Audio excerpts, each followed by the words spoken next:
the aspect of our parents. I've already touched a little bit and talked about school's responsibility during school hours. Then we have outside of school hours where our young people are at home. They might be using a managed device, they might not be. Either way, education, in my view, is that triangulation between the student, the young person, the school and the teacher, and then the parents.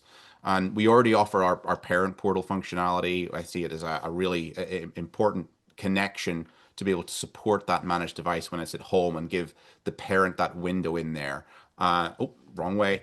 And we are always facing the demands and the questions to improve this and give additional layers of information to our parents. And no wonder, because the internet usage at home is becoming trickier to manage. Go figure. It's harder to manage whenever we are um, in school. It's harder for our parents too. And we know that more and more parents are actually engaging in these type of tools. I think it's fair to say, and I'm not going to overshare by saying this, but having deployed Lightspeed's parent portal across a Scottish local authority, its uptake was really rather low 3 or 4 years ago. People didn't necessarily see as much value. Some great work's gone into to up that, but the challenges of the world and the ecosystem that we see, we know that we need to have greater control for our parents, and they want that control. They want to be able to support students outside of the school building, but using the school device, because that is just such a blurred and connected experience that requires management. Not just philosophically requires it or requires it because we think it's a good thing, but actually in more and more countries and indeed states across the US, we're actually seeing it being legislated for as well, that this type of content is being provided. Yeah, absolutely. And I think it's a tricky one too, because it's not just a factor of, give the parents and guardians everything that they want, right? I mean, I wish it was, right? That would make it really, really easy. But there's a reality that the more information that you give parents and guardians, the more challenges that can surface for your school, right? You think about questioning your filtering policies, or thinking about if they can see every category every website's in, and they disagree, where does that request go, right? That goes then to the school. Who has to support that? And so it really is, I think, a challenging balance where you want to provide really the fundamentals and make sure not just that you're complying, but that you are providing something that's useful, while also not backing yourself into a corner that's going to just mean you're fielding questions and concerns all day long, right? And it's a unfortunately it's a truth that you have to face when you have so many parents and guardians out there with so many different viewpoints and so many different relationships with their how their kids are being educated and involvement levels. So it is something that we take a lot of consideration into, that is for sure. And this actually is kind of, if we think about then how we're trying to improve that, this takes us nicely into something that we are releasing here imminently. Which is a pretty significant update to our parent portal to actually give our parents more. And what that means is more control, right? So we think we're expanding our category list, as well as providing them the ability to block specific sites on demand in case it's not covered in that list.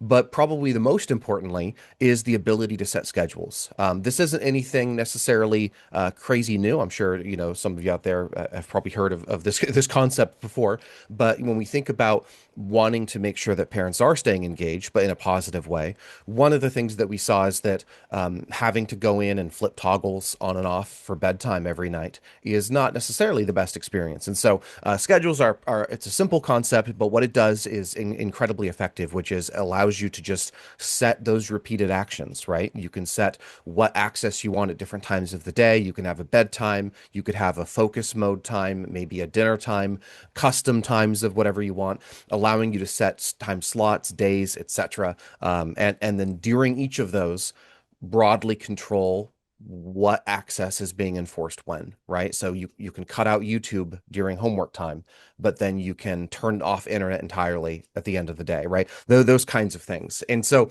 um, it's kind of going back to the challenges of how do you do this without creating a lot of questions.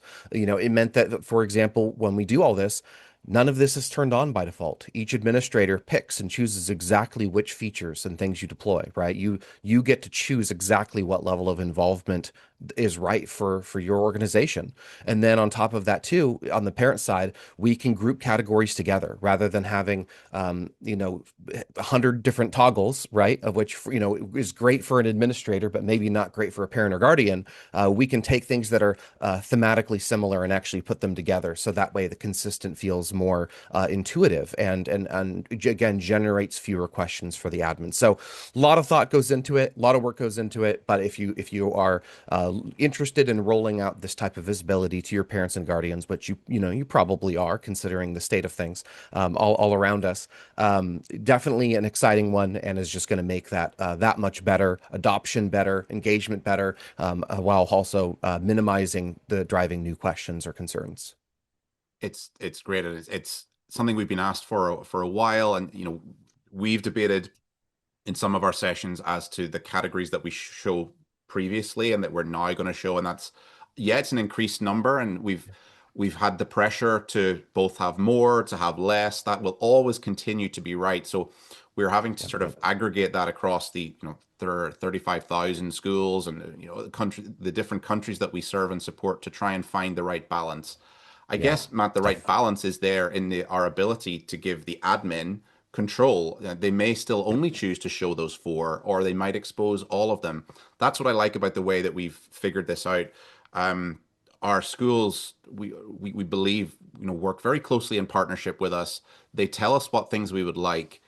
We aggregate that across all of these different points, allowing us to kind of look at the problem from so many different directions and come out with a solution that really tries to fit and solve for all of them. So I'm excited to see how you guys have you've put this together. I think it's really intuitive, having experienced it and played around with it. I'm excited to get it for my three kids, who are all protected, delighted for that they're protected by Lightspeed Filter in their school, and it'll give me some extra time back that I'm not logging in to log that schedule at bedtime. So thanks for doing that Excellent. and giving Yeah. me personally a few minutes back in my You're life. welcome.